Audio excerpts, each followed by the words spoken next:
after years and years of thinking and working and writing and doing, I'm about to publish my book, my first book. It's at the editor right now, and so we're doing the final touch. So in about 6-7 weeks, it's supposed to come out.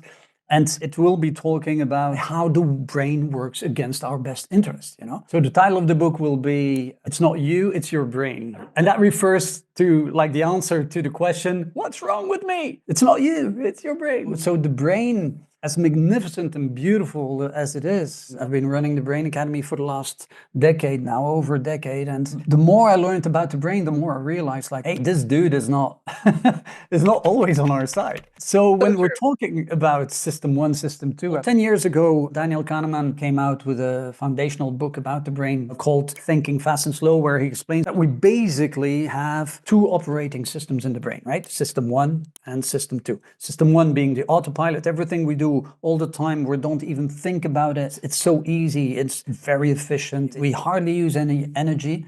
And then there's System 2, the one you switch to when you actually hit a roadblock. You can't solve the situation with your autopilot, with what you're always doing, and so you need to kick into higher gear. And that part of the brain needs way more energy. There's so much to say, but already there it starts, right? Because in theory, if some engineer would have come up with a system, it sounds so good. So we run the autopilot, it hardly uses any energy, we hit a bump in the road, so let's switch to System 2. Great, in theory. Because in practice, the kind word for System 1 is calling it like some kind of a little dictator, a little tyrant, right? In reality, he's just an a-hole. What's happening with System 1 is that System 1 doesn't like to let go of control of the whole thing. It's really like, okay, no, I'm driving. When you're driving with your husband and you ask, do you want me to take over the husband? 9 times out of 10 will go like, nah, you look tired. Nah, I'm good. You know, System 1 is like that, continues to drive. Yeah, I'm good.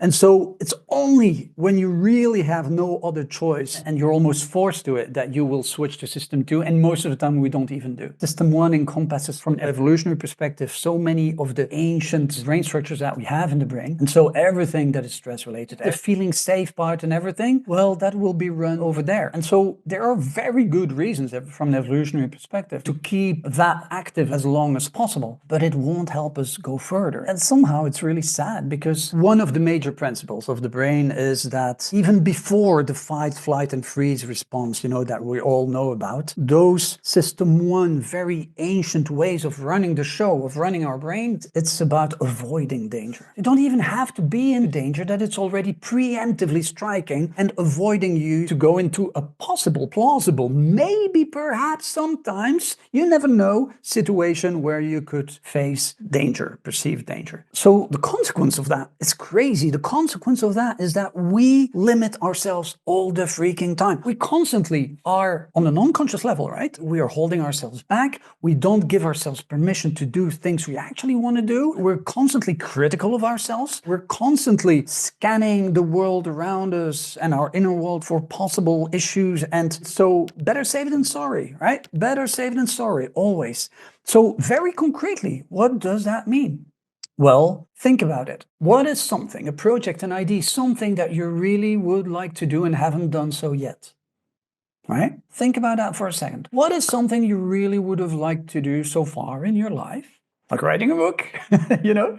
And you haven't done so yet. So let's stick with the writing a book example. Now I can tell you there's probably a very high 95% chance you've been holding yourself back. The reason why you haven't, in my example of writing a book, well, the official reason that you will rationally give to yourself is, I don't have time. I'm actually not that good with words. Who would be interested in my story? You come up with all kinds of rationalizations. What's probably happening behind the scenes on a non-conscious level is so much more interesting, obviously.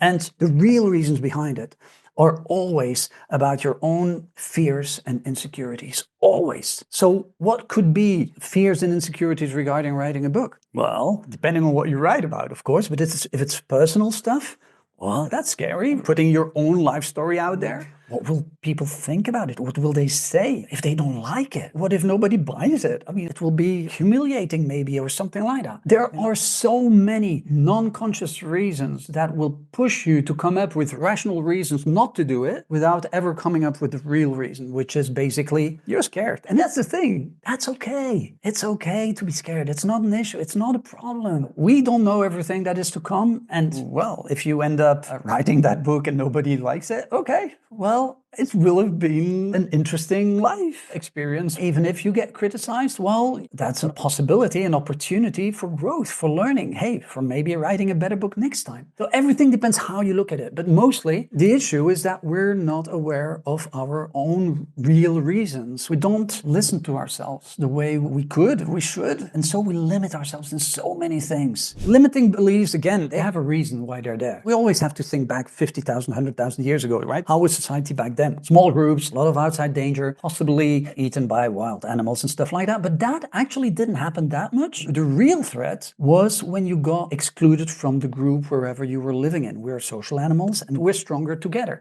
And so whenever you would get excluded from the group, that's when you would become prey for predators and hurting yourself, etc. That would be extremely dangerous. So what do? We stay put into the group. How do we do that? Social status is a great way to do that, but mostly it's about staying put, just trying not to get people to dislike you. It's very simply. And the best way to do that is to censor yourself and to have that critical inner voice go like, shut up, that's not a good idea. Why did you say that? That's so stupid. Now they're not gonna like me. That kind of stuff. And limiting yourself. Hey, writing a book, maybe they won't like my book and won't talk to me anymore.